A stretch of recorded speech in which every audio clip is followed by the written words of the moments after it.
Guys, Rajendra Prasad గారి నోటికి తాళం ఇయ్యాలా అని అందరూ అయితే ఆలోచిస్తున్నారనమాట.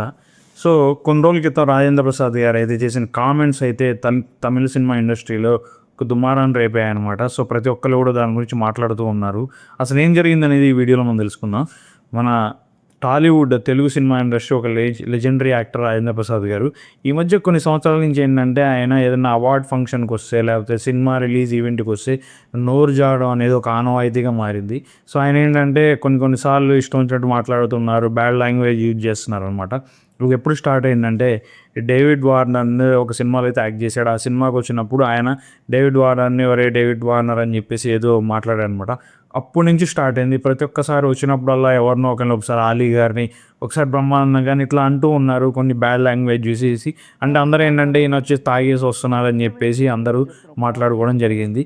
అండ్ ఇప్పుడు ఒక ఫంక్షన్కి అయితే ఆయన పిలవడం జరిగిందనమాట. దాంట్లో ఏంటంటే మీకు great legendary actor Telugu cinema industry Kantharao గారు, ఆయనకి సంబంధించిన ఒక అవార్డుని అయితే ఎవరికి ఇవ్వడం జరిగిందనమాట. అటువంటి సమయంలో ఆయన పిలిచారు మాట్లాడమని.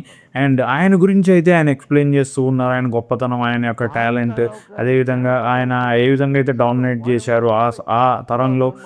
జానపద సినిమాలు, ముఖ్యంగా రాజులకు సంబంధించి ఇటువంటి సినిమాల్లో ఆయన కత్తి యుద్ధాలు వాటి గురించి చెప్తూ ఆయన ఏంటంటే ఆయన్ని పొగిడే క్రమంలో ఏం చేశారంటే తమిళ్ గ్రేటెస్ట్ యాక్టర్, అదేవిధంగా వన్ ఆఫ్ ది లెజెండరీ అని చెప్పుకోవచ్చు. సినిమాల్లోనే కాదు, ఈవెన్ మీకు రాజకీయాల్లో కూడా ఆయన సీఎంగా చేశారు. ఎన్టీఆర్ కన్నా ముందు ఫస్ట్ టైం ఒక యాక్టర్ సీఎం అయినటువంటి వ్యక్తి ఎవరంటే ఎంజీఆర్ అనమాట.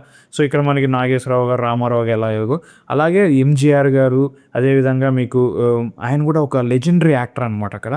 సో శివాజీ గణేషన్ గారు కూడా ఒక లెజెండరీ యాక్టర్. అటువంటి సమయంలో ఈయన కాంతారావు గారిని పొగడాలని చెప్పేసి, ఆయన గొప్పతనాన్ని తెలియజేయాలని చెప్పేసి మీకు ఏం చెప్పారు అంటే అదొక బ్యాడ్ లాంగ్వేజ్ అనమాట. సో దీన్ని అయితే మీరు అంతగా పట్టించుకోవద్దు.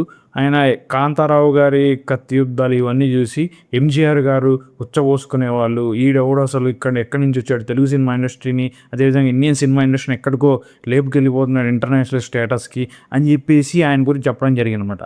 సో ఇది ఒక పెద్ద దుమారాన్ని అయితే లేపిందనమాట. అసలు ఏంటి దీని, అసలు ఎందుకు ఇట్లా మాట్లాడారు, ఏదైనా టంగ్ స్లిప్ అయ్యి ఈ మధ్య చాలా రోజుల నుంచి ఆయన టంగ్ స్లిప్ అవుతూ ఉన్నారనమాట. సో అదే ఇక్కడ జరిగింది. సో దాని తర్వాత మీకు తమిళ్ సినిమా యాక్టర్స్ అనేవి రెస్పాండ్ అయ్యారనమాట. ముఖ్యంగా మనకి ఇక్కడ ఏదో టీఎఫ్ఐ ఉంది, Telugu cinema industry movie artist association ఉందో, అదేవిధంగా తమిళనాడులో కూడా సౌత్ ఇండియన్ యాక్టర్స్ అసోసియేషన్ అని ఉంది. నడిగర్ సంఘం అంటారు, దాని అధ్యక్షుడు ఎవరంటే విశాల్ అనమాట. సో ఆయన అయితే రెస్పాండ్ అయ్యారు. అదేవిధంగా దానికి సంబంధించి ఇంకొక అధికారి ఎవరంటే నాజర్ గారు, one of the great actor, Tamil cinema అంటే తెలుగు సినిమా మొత్తం సౌత్ ఇండియాలోనే ఒక గ్రేట్ యాక్టర్ నాజర్. ఆయన కూడా రెస్పాండ్ అయ్యి, నా రాజేంద్ర ప్రసాద్ గారు ఇలా అన్నం కరెక్ట్ కాదు, అసలు ఎంజీఆర్ గారి గురించి ఇలా అన్నం కరెక్ట్ కాదు, అదే ఎన్టీఆర్ గారిని అంటే మీరు ఎలా బాధపడతారో మేము కూడా ఎంజీఆర్ గారిని అంటే అలాగే బాధపడతాం. అండ్ మీరు ఒక గొప్ప యాక్టర్ రాజేంద్ర ప్రసాద్ గారు, ఇటువంటి మీ నోటి నుంచి ఇటువంటి మాటలు రావడం అనేది సరైనది కాదని చెప్పేసి ఆయన తమ భావాన్ని అయితే వ్యక్తం చేయడం జరిగింది. తర్వాత విశాల్ గారు కూడా రెస్పాండ్ అయ్యారనమాట. మీరు దీని గురించి ఇటువంటి పెద్ద పెద్ద యాక్టర్స్ ఈ విధంగా చీప్ కామెంట్స్ చేయడం అనేది మంచిది కాదు, నెక్స్ట్ జనరేషన్కి ఎటువంటి మెసేజ్ ఇస్తున్నారని చెప్పేసి ఆయన కూడా రియాక్ట్ అయ్యారు. సో దాని తర్వాత ఇదే రాజేంద్ర ప్రసాద్ గారు ఆయన రెస్పాండ్ అయ్యారు, సారీ చెప్తున్నానని చెప్పి తమిళ్లో ఒక వీడియో చేశారనమాట. దీనివల్ల అందరూ కొంచెం కూల్ డౌన్ అయ్యారని చెప్పొచ్చు.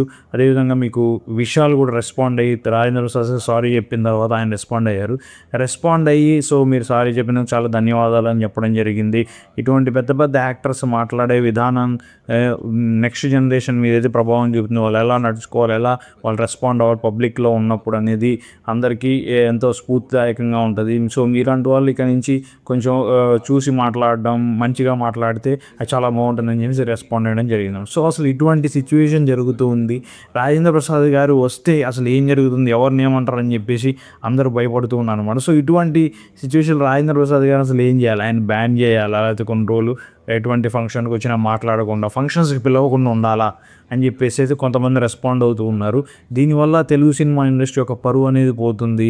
సో తెలుగు సినిమా ఇండస్ట్రీలో కొంతమంది యాక్టర్స్ ఉన్నారు, వాళ్ళు ఇలా రెస్పాండ్ అవుతూ ఉంటారు, ఇలా ఇష్టం వచ్చిన మాట్లాడుతూ ఉంటారని చెప్పేసి అందరూ భావిస్తారని చెప్పేసి కొంత యూట్యూబ్ ఛానల్లో అయితే కొంతమంది సీనియర్ జర్నలిస్టులు కానీ లేకపోతే కొంతమంది యాక్టర్లు కానీ రెస్పాండ్ అవ్వడం జరిగింది. సో రాజేంద్ర ప్రసాద్ గారిని బ్యాన్ చేయాలి, లేకపోతే ఆయన మాట్లాడకుండా ఉండేలా చేయాలా, అసలు ఏం చేయాలి, రాజేంద్ర ప్రసాద్ గారు ఎంజీఆర్ గురించి చేసిన కామెంట్స్ గురించి మీరేమనుకుంటున్నారు అసలు అనేది కామెంట్ రూపంలో తెలియజేయండి. అండ్ నా ఛానల్ సబ్స్క్రైబ్ చేసుకోండి మీరు ఏమైనా ఫస్ట్ టైం చేస్తున్నట్టే మనంటి జనరల్ జియో పొలిటికల్ టాపిక్స్ గురించి. Thank you so much. Good by.